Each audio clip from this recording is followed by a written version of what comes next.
I am Martha, and I have always prided myself on raising my son Alex with love, compassion, and values. He was a good natured and kind boy.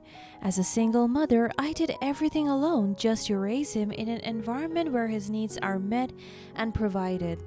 But I won't deny that Alex and I were also struggling financially. There were multiple times when I couldn't land a job because of minimal opportunities, and my son and I would share a bowl of noodles just to get through the day. Nevertheless, my son never complained. Instead, he helped me survive. He was understanding, patient, and thoughtful, and I knew to myself that I have raised him well. We would sell different goods just to save up money.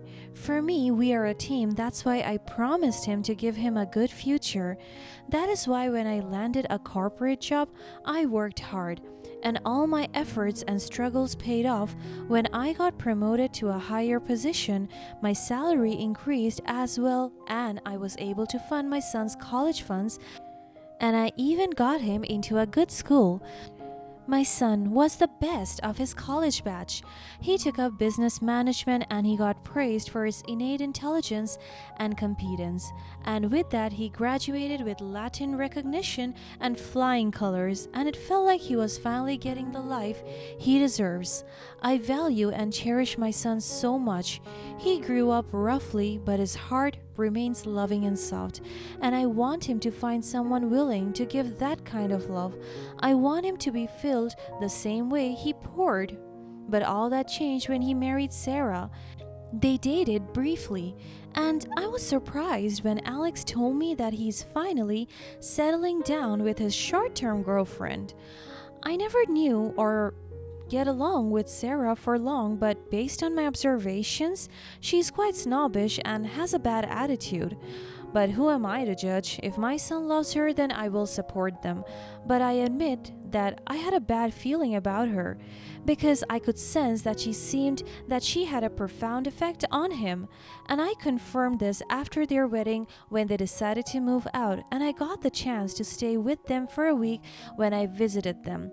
I saw how she is carefully and subtly manipulating my son while Alex was completely oblivious about it. I just stuck my nose around and observed their dynamics as a couple, and it was Sarah taking over the control of everything. It seems like she is also influencing him to become arrogant and indifferent. I wanted to talk to her, but I myself am intimidated by her. She has this looming and superior aura that makes you powerless whenever she's around. And I don't want to open up this conversation to my son because it would only make things worse. I know that it is going to be a huge fight and can create a rift between me and their marriage. That's why I decided to keep my eyes on them, especially Sarah, and I will never let her hurt my son. After a few months of their relationship, I could see that they are truly working. My son and his wife's businesses were booming, and it is a huge success, and they are now financially stable. So with the news of Sarah expecting a baby, I was so happy yet anxious because at the back of my mind, I'm thinking of my son. What if they'll just get a divorce because I truly have a bad feeling about that woman? And I was right. I stayed again for 3 days at their house when I heard Sarah and Alex talking in the kitchen. "I told you already that I don't want your mother here." She said it in a whisper tone, but her voice projects anger and authority. Honey, she's my mother. She wanted to visit us because we're family. What is wrong with that? I heard Sarah grunt. "Of course, everything is wrong. Can't you see that we are a married couple and we want to be alone and have our own space? And she is invading it. I don't want her here." Calm down. You don't have to talk to her like that. She's my mother, honey. Oh, so you're defending her now? It's not like that. What I mean is, No, Alex, you are choosing her over me. I'm your wife and I am about to be the mother of your child. So what do you want? Do you want me to run away and hide the child from you? Or I will divorce you? please, honey, it doesn't have to be like this. Decide now, make her go home, or me and your child will leave. My heart was pumping so hard as I listened to them. It feels like my heart was about to explode out of pain and nervousness. I couldn't believe she can say those things, and before I could ever know, I quickly picked up my bag, packed my things, and headed outside. I left my son a note saying, "I understand, son. I will go now. I will be fine, and please call me if you need me. Mommy will always be with you." My eyes welled up as I headed home, leaving my son alone with that disgusting woman. I wanted to drag him with me, but I just can't do that. My son has his own free will, and I know that he won't let that woman control him. He is smart and he's capable of everything. I remained silent. I would contact my son from time to time, but I just let them be. I didn't visit them again nor invaded their privacy as to what Sarah said. I lived peacefully on my own, and when they informed me about the news that Sarah was finally in labor with their first child, Patrice, everything spiraled out of control. The devastating news struck us like a bolt of lightning, especially me. Patrice was born blind. I went to the hospital to meet my granddaughter, and it pains me to see our poor baby suffering in this condition. I cradled her and showered her with love and affection the moment I held her. My son did it too. He cried as he stared at his baby girl with a broken yet determined heart. She's so beautiful, Mom. I will do everything for her. I caressed my son's back as his tears fell from his cheek while he held his newborn baby's hand. And then Sarah laughed mockingly. "Beautiful. I thought the only one blind here is the baby. I didn't know you were blind as well, Alex. Just look at her. She's so ugly and an abnormal kid." I felt the anger rushing through my system. "Watch your mouth, Sarah." I said that with authority as I looked into her eyes with anger, but she just rolled her eyes. "Oh, Martha, you're not used to having disappointments, right? Because you have a perfect son. Well, now you can finally have a disappointment. Meet your granddaughter." I wanted to slap her so hard, but I controlled myself. "What kind of a mother are you? This is your daughter." She grunted in frustration and yelled at me. "No, I will never accept that abnormal child as my daughter. She's blind. She's ugly. She's not the daughter that I expected. She is not mine. I don't want her in our life." My son tried to calm her down, but she was furious. I was left there standing in shock because of the way she acted. How can you hate your child so much? Please, calm down. Sarah was still mad and frustrated. She couldn't accept Patrice, our baby girl. My heart broke for the little soul, but Sarah's anger and disappointment were even more crushing. She is so vocal on how she couldn't accept the child's condition and neglected her. The baby was with them for a year, and still Sarah banned me from going to their house because she hated me even more after our argument at the hospital. I fear for the child's situation because my son told me that Sarah is neglecting her. She's not even taking care of her. My son kept on updating me about Patrice's condition, and I even encouraged him to have the baby checked, but Sarah kept on stopping him. One day, the couple came with Patrice and they told me that they are going to live in my care because they were going overseas. I saw them approach me and hand me the baby.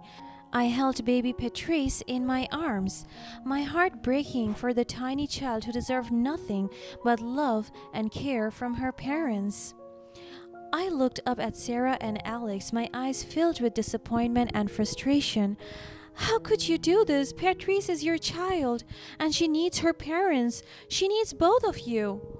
We can't handle a child with disabilities. It's too much for us. Besides, we have our own lives to live. And besides, she is just a liability to our finances and freedom. In short, a freeloader and a pain in the eyes.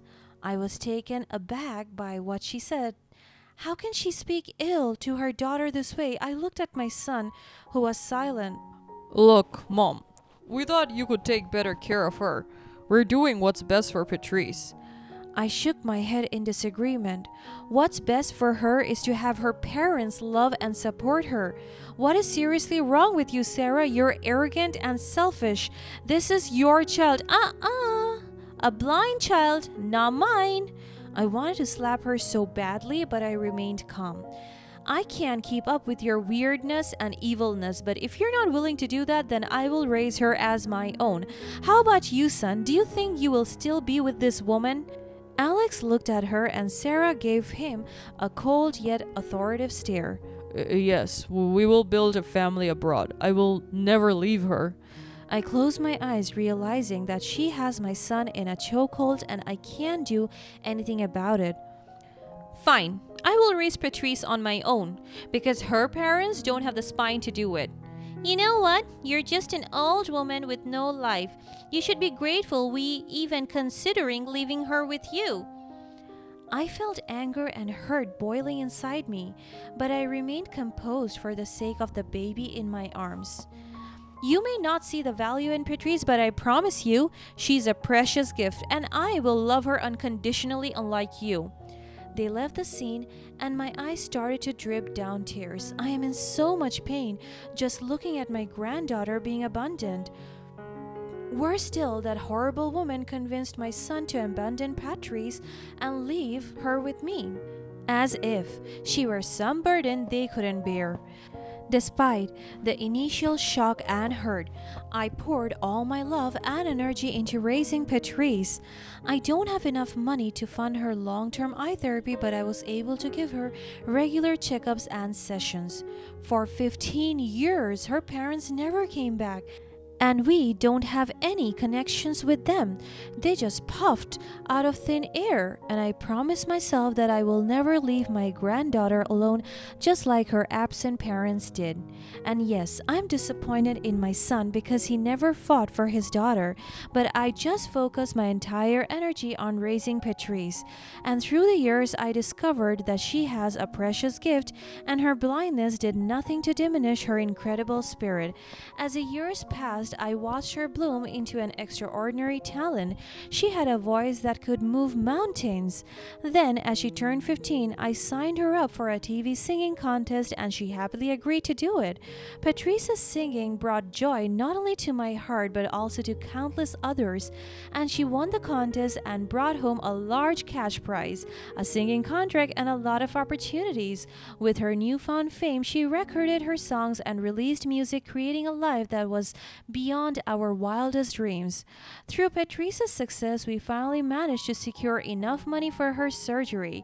The world would witness her rise again, this time with her sight restored. She faced the surgery bravely, and the moment she opened her eyes to see the world for the first time, my heart soared with happiness. But as fate would have it, one day after 15 years of abandonment, Alex and Sarah returned. They sought to reclaim Patrice, perhaps realizing the treasure they had forsaken. However, little did they know that Patrice was no longer the vulnerable child they had left behind. Upon seeing her parents after all these years, Patrice listened intently to their words and studied their actions. She saw right through their insincere motives and selfish desires. Instead of being overwhelmed by the reunion, she remained composed and calm. "So we heard our daughter is famous now. Must be nice for you, huh?" This is the first sentence that Sarah told me as she and Alex barged backstage where Patrice had a show. "She's not just your daughter, she's my granddaughter, and yes, I'm incredibly proud of her." "We have changed, you know. We regret leaving her with you." I couldn't recognize my son anymore. He completely changed in terms of attitude. And then Patrice stepped forward. "You regret it now? Because I'm successful? Because I have something to offer you?" Her words cut through the air like a knife, and I watched as my granddaughter stand tall and strong, no longer the poor pitiful baby they had abandoned. "You had no faith in me when I needed it the most. You left me when I needed parents who loved me unconditionally. But guess what? I found that in Martha, my grandmother, and I found my voice too." "We didn't know you would be this talented, and you didn't care to find out. But I see your true colors now, and I won't let you tarnish my happiness." With that, Patrice turned away from her parents and walked back to the people who had truly loved and supported her. As she embraced me, tears welled up in Sarah and Alex's eyes. Regret washed over them like a tidal wave. And I whispered to her, "You showed them, my dear. You showed them the strength they lacked and the love they never gave." And with those words, I knew that I had done right by Patrice, and I felt a sense of vindication for all the love and care I had poured into raising her. Patrice had turned the tables, and her success was her sweet revenge, a testament to the power of love and perseverance in the face of abandonment and arrogance. And then came the moment that would change everything. In front of a gathered audience, Patrice stood on a stage holding a microphone with grace and strength, and she began to sing. Her voice filled the room, enchanting everyone present. The melody was hauntingly beautiful, and the lyrics were filled with emotion. With each note, she narrated her story, bearing her soul for the world to see. She revealed how she had been abandoned, neglected, and hurt. Patrice's words exposed the true colors of her parents, showcasing their heartlessness and their inability to see the beauty within her. The song was not just a revelation, it was her revenge, a powerful strike to their egos. As she reached the crescendo, tears streamed down Sarah's face while Alex hung his head in shame. They were humiliated and exposed for their cruelty and selfishness. The audience stood in awe, witnessing the raw emotion and the strength of a young woman who had been through so much but had risen above it all. The song ended and silence enveloped the room. Patrice took her final bow, leaving her parents to confront the truth of their actions. The weight of their guilt and remorse was palpable. From that moment on, Sarah and Alex faded away into obscurity, unable to bear the shame of their past behavior. Patrice, on the other hand, continued to shine brightly, her golden voice touching countless lives and inspiring others to find strength in their adversities. And me, I could not have been prouder of the woman my granddaughter had become. Patrice's revenge was not one of cruelty or malice, but of revelation and empowerment. She had found her voice in more ways than one, and her parents would forever be haunted by the haunting melody of unveiling the true colors. In the aftermath of that powerful moment, Patrice's fame and success continued to soar, and her talent became a beacon of hope for many who faced their struggles. She used her platform to advocate for the rights of children with disabilities, shining a light on the importance of love, acceptance, and support for every child, regardless of their circumstances.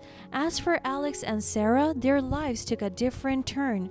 The weight of their past actions weighed heavily on their hearts, and they felt the full force of their daughter's humiliation. The realization of what they had lost hit them like a tidal wave, and regret consumed them. They attempted to reach out to Patrice, seeking forgiveness and reconciliation, but she remained cautious. She had grown into a strong, independent woman, and she knew that she deserved better than the empty apologies of two people who had once abandoned her. Patrice was willing to offer them a chance at redemption, but it would not be easily earned. Over time, they worked to change their ways and prove to Patrice that they had truly learned from their mistakes. Through their actions, not words, they sought to make amends.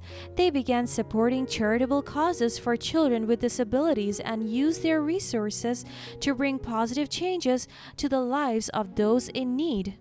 While Patrice remained guarded, she observed their efforts and acknowledged their progress. She knew that genuine change took time and consistency. Eventually, after witnessing their sincere efforts to become better people, she decided to give them a chance. It was a slow and delicate process, rebuilding the relationship that had been shattered years ago. But with time, patience, and open communication, the wounds started to heal. Patrice allowed her parents back into her life, but with clear boundaries and expectations. As the years passed, Alex and Sarah became actively involved in Patrice's life. They celebrated her achievements, attended her performances, and supported her endeavors wholeheartedly. Their transformation from negligent parents to devoted and supportive individuals was nothing short of remarkable. In their newfound role as grandparents, they showered Patrice's children with love and affection. They were determined to break the cycle of toxic parenting and ensure that their grandchildren experienced the warmth and care they had once denied their daughter. The journey was far from easy, but it was one filled with growth, healing, and redemption. Patrice's ability to forgive, not forget, allowed her to find closure and move forward with her life. She understood that the humiliation she had inflicted upon her parents was not out of revenge but as a necessary awakening for them to confront their past actions and transform their future. In the end, Patrice's story was not just about revenge but about resilience, forgiveness, and the transformative power of love. She turned her pain into a force for good, inspiring not only her parents but also countless others to confront their demons and choose a path of compassion and understanding. I couldn't have been prouder of the woman my granddaughter had become. Through her music, her voice, and her unyielding spirit, Patrice had not only changed her own life, but had become an agent of change for her family and beyond. Her journey taught us all that even in the face of darkness, true colors could shine through, guiding us towards a brighter, more compassionate world.